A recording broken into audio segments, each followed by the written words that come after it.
My name is Sarah, a 35-year-old stay-at-home mom. I married my high school sweetheart, Tom, and we moved for his job, now living in the next town over. I'm currently pregnant, just about ready to hit my 9th month, but circumstances have brought me back to my childhood home. The reason? My younger brother's wedding. He called to share the news that he was getting married. I knew he had been seeing someone for a while, but it seems they've decided to tie the knot. As his only sister, I'd love to be there for my little brother's wedding, but with my due date right around the corner, it's unpredictable what could happen. After discussing it with my family, we decided it would be best if I sat this one out. Since today is the eve of the wedding and my brother is returning home, I brought over some gifts as a way to celebrate, which is why I've returned home today. As I walked in, I found my brother lounging in the living room, sipping his coffee. Seeing me, his face lit up with a big smile. Wow, Sarah, it's been a while. Your belly's gotten so big. Looking at my pregnant belly, he seemed quite surprised. I know, right? I've gotten quite big. It's even a task to get out of bed now. My brother has always loved kids and works as a kindergarten teacher. He's very excited about my baby coming. Wow,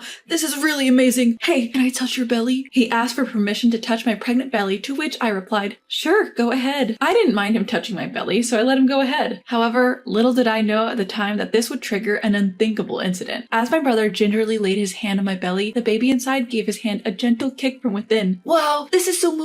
I can't wait to have a kid of my own someday. You have so much to look forward to, I replied just as we were having this friendly conversation. What on earth are you doing? Suddenly a young woman stormed into the living room, staring at me with a fierce expression. As I was trying to figure out how to explain, an immense force struck my cheek. I didn't realize I had been hit until a moment later. Unprepared for such an attack, I stumbled backwards and landed hard on my butt. If that wasn't enough, the next moment a loud pop was followed by water leaking from below. I realized that my water had broken due to the fall and my belly began to hurt from the shock. Ouch, it hurts, please help. Between being struck and my water breaking, I was in so much shock that I passed out then and there. When I woke up, I found myself lying in bed staring blankly at the ceiling. Where am I? Oh no, the baby. Is the baby okay? In an instant, I felt a wave of fear washing over me. My belly, which had been swollen until recently, now appeared smaller with an IV tube attached to my arm. Oh, are you awake? A sudden voice startled me. In the room were an elderly couple I didn't know and the woman who had pushed me earlier. The woman was looking over with a sullen face. Who are you? I managed to ask. The situation was already causing me to panic, and seeing strangers in the room made it even more confusing. Sorry for the confusion. We're the parents of Luna, your brother's bride-to-be. The parents of my brother's bride-to-be were grinning at me. That's not important right now. I need a doctor. As I reached to press the nurse call button, my hand was suddenly held back. What are you doing? Let go of me. This time, the bride's mother interfered. It's okay. We'll call for you. But before that, there's something we need to discuss. I couldn't understand why they wanted to talk before calling a doctor. I needed to know what was going on as soon as possible. I don't have time to talk with you. My baby is missing. Oh, that? The baby's in the incubator. You have nothing to worry about. Everything is under the doctor's control. Then they suggested a settlement. Their daughter was young. They said that I should forgive her this time because of her youth. Are you kidding me? I can't do that. The absurdity of it all led me to shout out. What are you talking about? You don't need to be so tough. You're just poor after all, aren't you? You want money from the settlement, right? Don't hold back.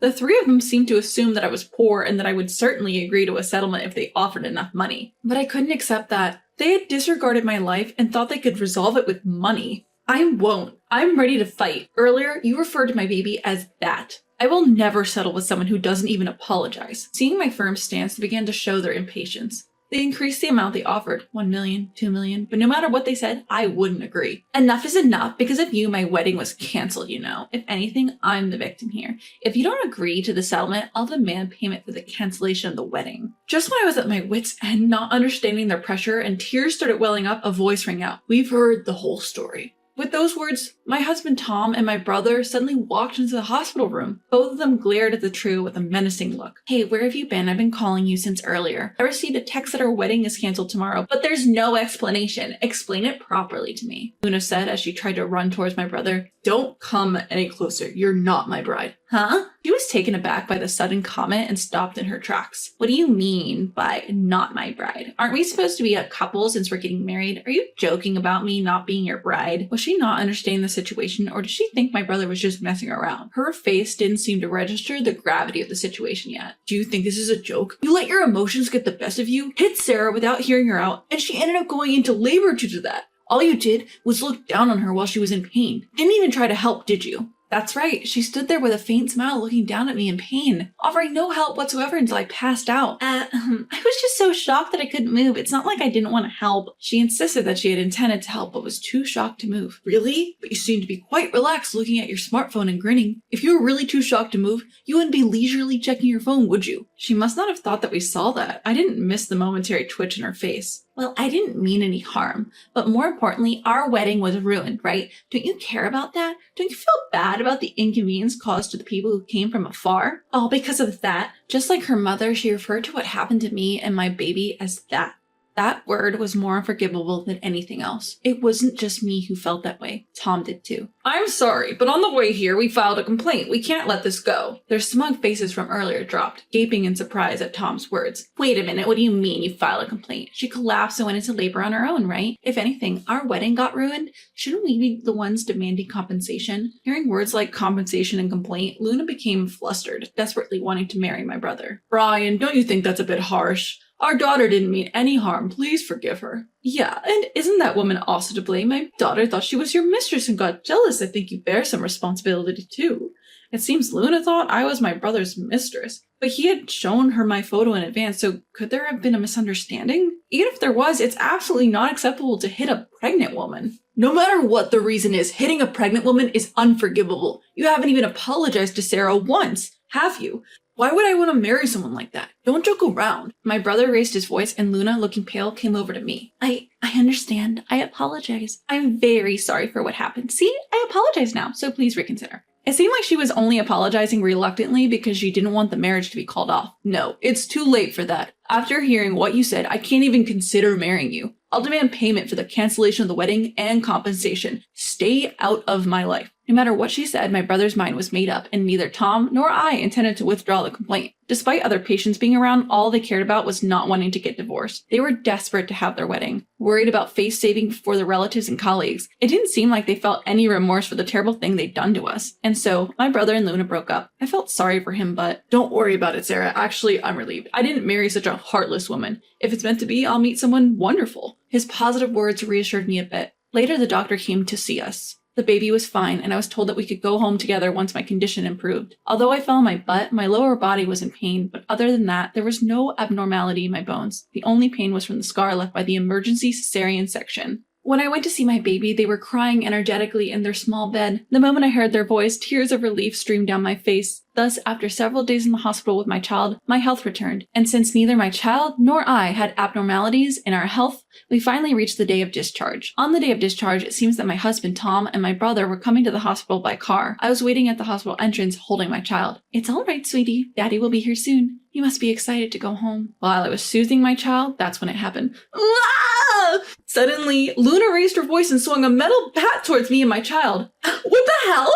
I managed to dodge her in a split second, but she was aiming to swing again. This was dangerous. I thought I had to run away, but my legs were trembling and I couldn't move from the spot. Then a security guard who happened to be nearby came over and protected us. Soon my husband and the others arrived and restrained her. Let go of me! What are you doing? She screamed and thrashed about being held down, causing a scene in front of everyone. I could feel the blood draining from my face at the sight. The child I was holding my arm must have sensed something as well because they started crying as if they were on fire. Are you okay, Sarah? Tom came over to me and stroked my back, seeing my face pale. What's going on? Why is she here for starters? I didn't notify anyone about my discharge today. That's right, only a handful of people knew that I was being discharged today. So why does she know that I was being discharged today? Hey, no one told you about the discharge. How the hell did you know? He questioned Luna, who was being restrained. Then we heard unbelievable words from her mouth. Of course, I've been staking out here every day. Apparently, she had been coming to the hospital every day to meet me, waiting for me to leave. You've been here every day? What about your job? You didn't ditch just to be here, did you? If she had skipped work to be here, that would be a problem. Don't be ridiculous. Even I wouldn't do such a thing. I told my boss that I've been harassed by the groom's sister and my marriage has been ruined. I'm so shocked that I can't recover, so I'm taking a break. So it's not like I'm playing hooky being here today. She explained confidently, but I think it does qualify as playing hooky. And by the groom's sister, she means me. How was I supposed to harass my brother's bride? I didn't even have time to harass her when I first met her that day. I felt frustrated not knowing what she was talking about. Stop lying for once. My sister didn't harass you. That was our first encounter. You need to understand the gravity of what you've done. It seems that she still didn't understand the severity of her actions. When my brother asked why she did this, she apparently still had feelings for him and wanted him to reconsider by threatening me and mediating their relationship. But if she does something like this, it would only further distance my brother. On top of that, he wouldn't want to have anything to do with her for the rest of his life. Doesn't she realize that she's doing the complete opposite? Hey, let's start over again. If we talk, we can understand each other. We don't need to cancel our marriage for such a person. You said you love children, right? I'm young, so I can give birth to as many as you want. Let's build a happy family together. Feeling a chill down my spine, I looked at her face, beaming with a smile. Huh? What are you talking about? Are you okay? There is no way I could live with someone whose screws have come loose. The place you're going to is a jail cell. Immediately after, we could hear the sounds of sirens and several police cars parked nearby. The police officers came over to us immediately, and Luna was taken away. She was shouting at us, "Let go! I was deceived by them! The bad one is that woman! Arrest that woman!" Until she got into the police car, but many people witnessed her swinging the bat at me. After all, this is the entrance of a general hospital, with many patients, their families, and hospital staff coming and going. Our witnesses explained to the police that Luna had swung the bat at me, so her claims were disregarded, and she was taken straight to the police station. As a precaution, I had myself and my child examined. Thankfully, due to my quick reflexes, neither of us were injured. I was relieved to have been able to protect my child. Subsequently, Luna was arrested on charges of attempted assault against us. Someone who had witnessed the scene that day ended up uploading the incident on social media. Although the video was immediately removed by the platform's administration, it had been viewed and shared by a significant number of people, making it impossible to completely erase. As a result of the incident and its spread, Luna lost her job and her parents were forced into a situation where they had to move. Then, Luna's parents came to my family home. "Please help us. We live on pensions and have no money. We can't afford to pay compensation," they pleaded. "Let's settle this peacefully," they suggested. Once Luna was behind bars, it became the responsibility of her parents to pay the damages. They had come to us for a settlement stating they had no money since they were living on pensions. "No matter what you say, I can't forgive you. If you contact us any further, I will consult the police," I responded. Previously, the two of them would have apologized with a smug smile on their faces, but today, they were genuinely in trouble. They repeatedly apologized. Even so, I could not forgive them. When it became clear they wouldn't leave despite being told numerous times, my husband threatened to call the police and they hastily left. After a discussion with my parents, my husband, and Brian, we decided to move out of this house as we couldn't guarantee they wouldn't return. In case of unforeseen circumstances, we moved in a high-security apartment. Everyone changed their phone numbers so we should no longer be reachable. Later, the compensation was safely paid and we were relieved. However, the three of them faced ruin. Luna was still behind bars, and even if she were to be released, it would be difficult for her to reintegrate into society given her name, face, and video had spread worldwide. Her parents were living on pension, but they couldn't afford to repay their debts and had to resort to working 6 days a week at part-time jobs. As for Luna, she seemed to be making money from working nights, but the patrons who knew about her past turned her into a joke, so she's been hopping from one place to another. They were out of money and barely scraping by, with daily fights over finances becoming a constant occurrence.